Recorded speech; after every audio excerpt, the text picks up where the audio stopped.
Почитувани, ако претходните години Европскиот извештај за напредокот на Република Македонија нотираше макар и минимален напредок во областа на судството, во најновиот извештај за прв пат стои дека нема никаков напредок во оваа област. Оваа оценка не е ни најмалку неочекувана, ако се земе предвид што се случуваше во судството и на какви скандали бевме сведоци. Како клучен пример нотиран во извештајот е наведен контроверзното разрешување на претседателката на Судскиот совет. Целата македонска јавност имаше прилика да го гледа циркусот што се случуваше и да биде сведок на директното политичко влијание и притисок врз ова тело. Дополнително, нема никакви реформи во правосудството кои што треба да го подобрат работењето на институциите, што значи дека власта воопшто не се интересира за исполнувањето на една од најбитните задачи кои што земјава треба да ги заврши на својот пат кон Европската Унија. Исто така, извештајот јасно нотира дека ниту една од препораките од ланскиот извештај не се имплементирани и истите остануваат валидни и во овој извештај, а тоа се завршување на имплементацијата на стратегија за реформи во правосудството и ажуриран акциски план, ревидирање на законодавната рамка и целокупно функционирање на Судскиот совет, за да се зајакне неговата транспарентност и независност и да се забрза имплементацијата на стратегии за човечки ресурси за судството и обвинителството.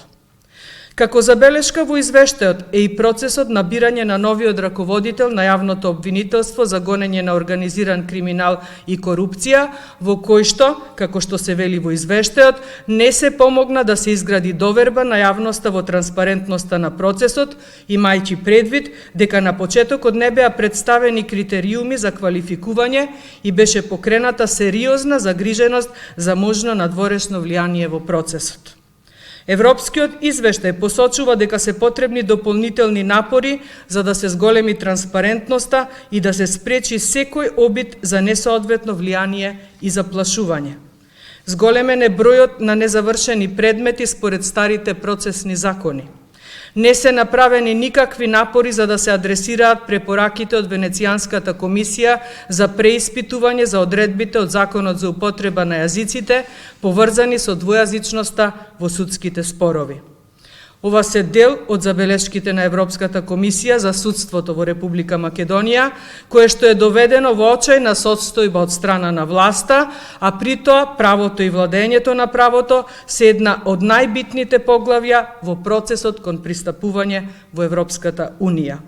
Јасно е дека на власта не ја одговара да има реформи во правосудството, за да може да си ги спроведува своите криминални пазари, а уште помалку и одговара Република Македонија да има независни суди и обвинители, кои што без никакви притисоци и заплашување ќе се борат против криминалот и корупцијата, кои станаа, за жал, препознатливи за Република Македонија.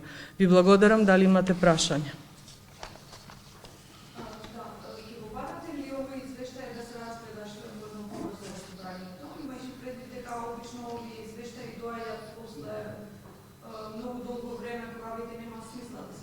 Да, сме имале такви примери. Веќе за 16 ноември се свикани комисиите за европски прашања и Националниот совет за евроинтеграција. Очекуваме дека после тоа ќе се најде во извештај на пленарната седница и што поскоро да дискутираме по истиот, но секако тоа е во рацете на претседателот на ова собрание. А комисиите се свикани за 16.